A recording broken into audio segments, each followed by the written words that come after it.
Hello, Scituate. It is October 3rd. Hope everyone had a great weekend. Just want to give you a quick update on some meetings that are taking place this week.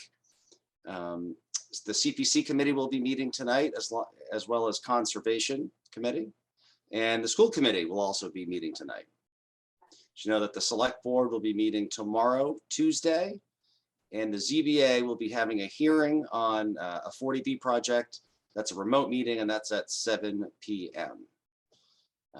So again, all the other information for other meetings are on the town website, so please check that out. And with that, I'm going to send it over to our town administrator. Good morning. Happy October for everybody. We'll start with our water update. The reservoirs at -55. Last week we were at -49.75. Tac Factory Pond remained at -11.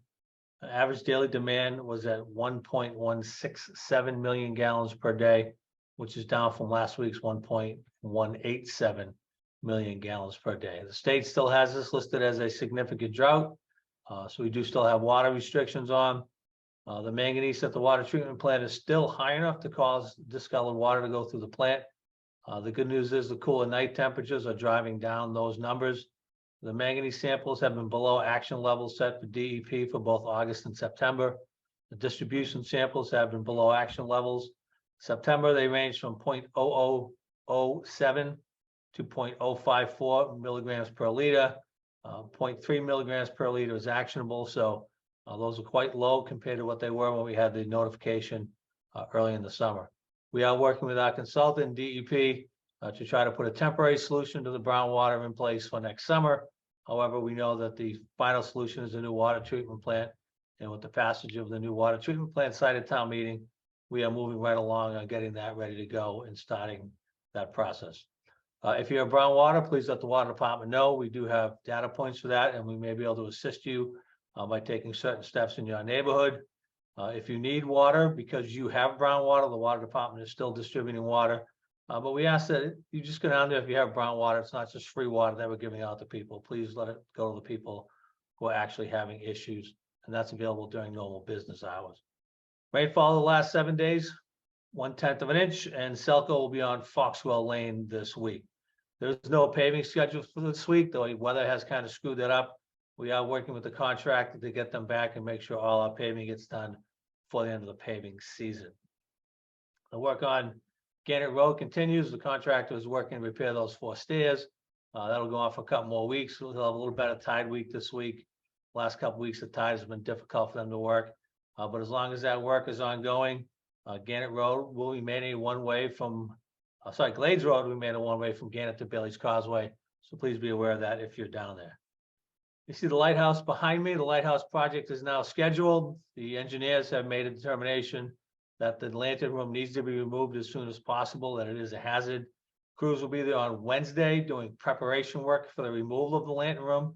And then starting early Thursday morning, the lantern room will be removed by a very large crane and placed in the backyard of the lightkeeper's cottage where we can keep an eye on it and the road will be secured.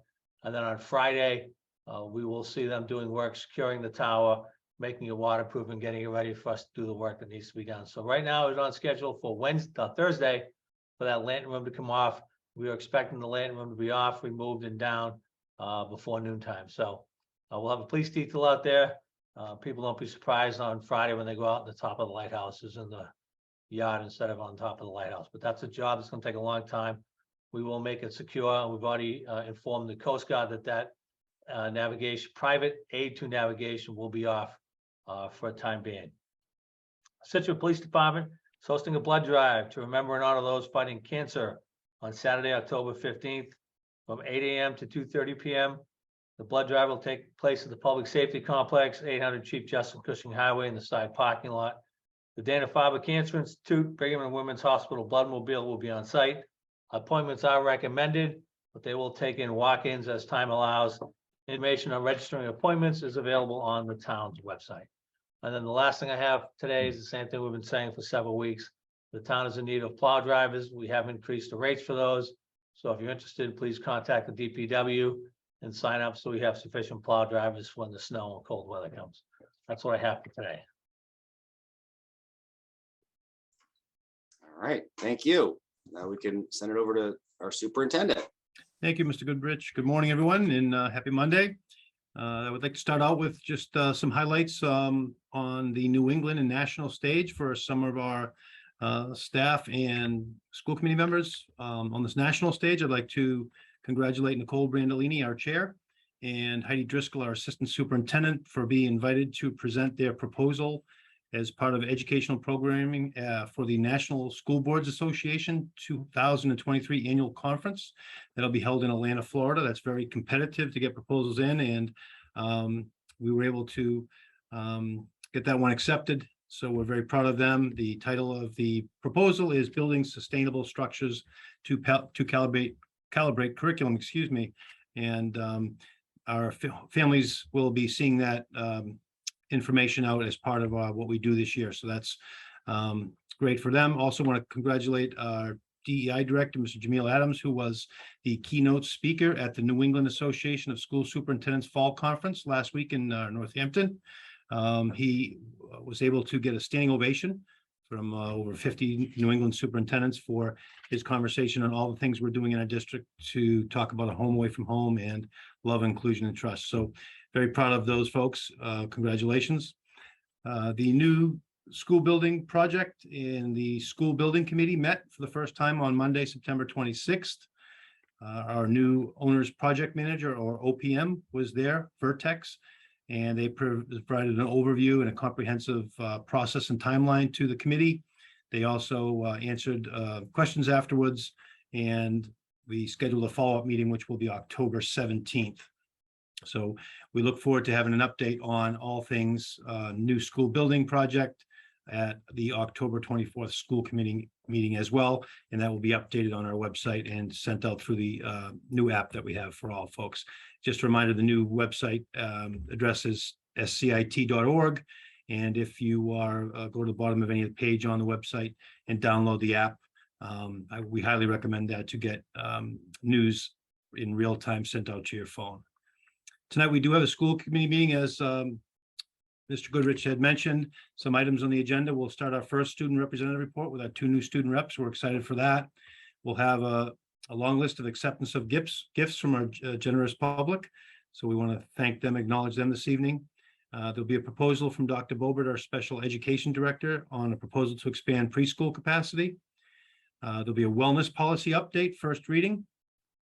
And there'll be an MCAS overview from our assistant superintendent Driscoll, and my goals as the superintendent of the district will be presented tonight as well. Next up, just the sailor shout out to wrap things up. I just want to thank Ms. Heffernan's 8th grade wellness class for inviting me in to speak to them about my job as superintendent, what I do.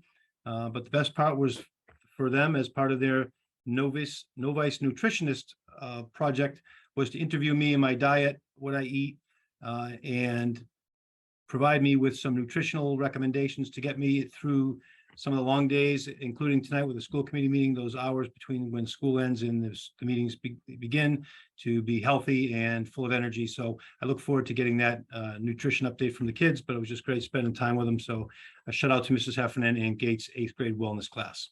Have a great week, everybody. That's great. Thank you so much. All right, Scituate, have a great week.